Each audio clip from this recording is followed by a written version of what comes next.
Berikutnya kita coba lihat bagaimana jika problemnya seperti ini. Kita punya 5 plus 10 plus 15. Kalau tadi kita hanya menjumlahkan 2 buah bilangan, sekarang bagaimana jika kita menjumlahkan 3 buah bilangan? Berarti sama seperti tadi, kita harus cari dulu wadah untuk menyimpan bilangan-bilangan ini dan juga hasilnya nanti. Misalnya saya punya wadah yang bernama atau variabel yang bernama A, kemudian variabel bernama B, variabel bernama C, dan variabel bernama total. Jadi nama variabel itu tidak harus hanya satu kata, satu karakter, tapi bisa lebih juga. Yang penting harus mengikuti aturan penulisan nama variabel. Berarti saya punya A plus B plus C sama dengan total. Saya coba bikin algoritmanya. Pertama saya deklarasi variabelnya dulu, ada integer A sama dengan 5, integer B sama dengan 10, integer C sama dengan 15, dan integer total. Lalu di sini total ini akan diisi dengan ada operator assignment di sini A plus B plus C. Nah, kalau kita bikin programnya, jadi integer A sama dengan 5, integer B sama dengan 10, integer C sama dengan 15, dan integer total. Total sama dengan A plus B plus C. Ya, jadi ini kita mau menjumlahkan lebih dari dua bilangan. Ya. Nah, ini juga bisa, misalkan kita menjumlahkan lebih dari 3 bilangan pun masih tetap bisa, hanya kita tinggal sisihkan tempatnya atau variabelnya, lalu disini kita jumlahkan, tambahkan. Nah, itu tentang penjumlahan. Lalu bagaimana tentang pengurangan? Untuk pengurangan, misalkan saya punya 100 dikurangi 20 kurangi 35.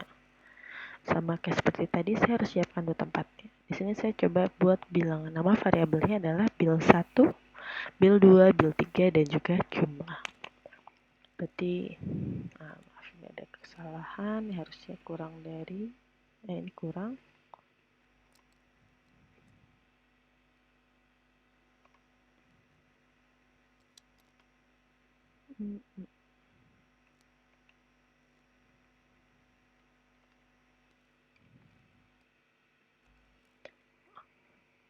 Bil1 dikurangi bil2 kurangi bil3 sama jumlah. Nah, ini algoritmanya.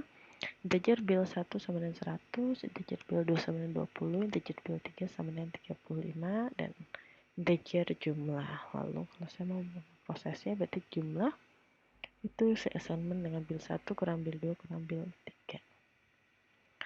Lalu programnya ini berarti tinggal saya ganti dengan tambahkan titik koma di belakangnya, lalu ini saya jadikan sama dengan.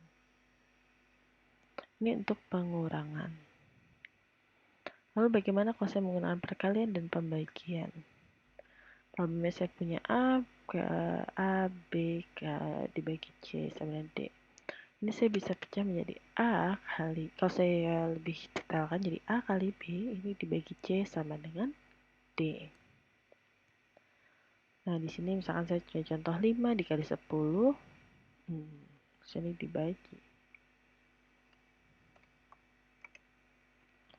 5 kali 10 dibagi 15.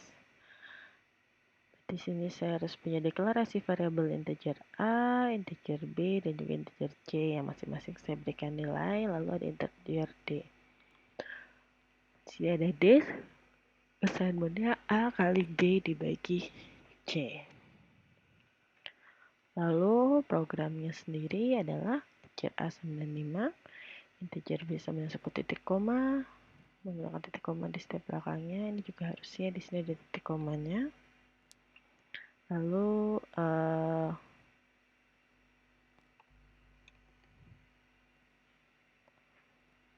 integer D dan juga D sama dengan A kali B dibagi C. Berikutnya adalah modulus atau sisa hasil bagi. Misalkan saya punya bil 1 mod bil 2 sama dengan hasil.